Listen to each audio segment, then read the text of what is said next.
In the wilderness, after fasting for 40 days and 40 nights, Jesus was met with the sly and beguiling figure of Satan.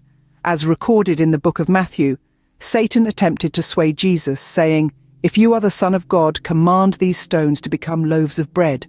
Yet Jesus responded, "Man shall not live by bread alone, but by every word that comes from the mouth of God." Satan, not easily dissuaded, tried again, taking Jesus to a high mountain and showing him all the kingdoms of the world, promising, "All these I will give you, if you will fall down and worship me." But Jesus, firm in his resolve, retorted, "Begone, Satan, for it is written, 'You shall worship the Lord your God, and him only shall you serve.'" These profound exchanges, etched in the annals of spiritual history, illustrate the timeless struggle against temptation.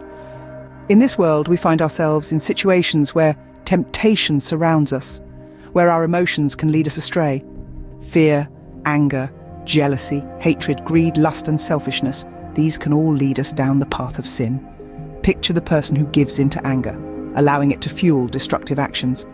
Consider the one who lets jealousy cloud their judgment, leading to resentment and hatred. Think about the beguiling pull of greed and selfishness, causing us to forget our shared humanity and common purpose.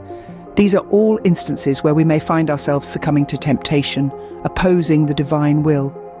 But beware, for Satan is the master of deception. He deceives us into sinning, into opposing God. It is crucial to remain alert and aware. Distinguishing between the voice of the Lord and that of Satan is a skill we must cultivate. It is through discernment and constant prayer that we can resist the lures of temptation. In prayer, we do not rely on our own strength, but on God's. We seek his guidance, his strength, and his wisdom to navigate through the trials and tribulations of life. For even Jesus, in his human form, experienced temptation, yet he overcame it, not through his own power, but through the strength of God the Father. So remember, we are not alone in our struggles against temptation. Like Jesus, we too can overcome. We can resist the pull of negative emotions that lead us astray. We can discern the deceitful voice of Satan and choose to listen to the voice of the Lord instead. And most importantly, we can seek solace and strength in prayer, relying not on our own frailty, but on the unyielding strength of God.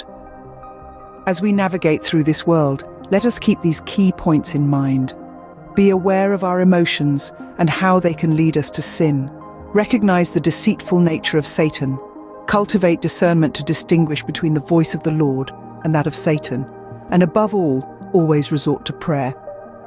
For it is in prayer that we find God's strength to overcome temptation.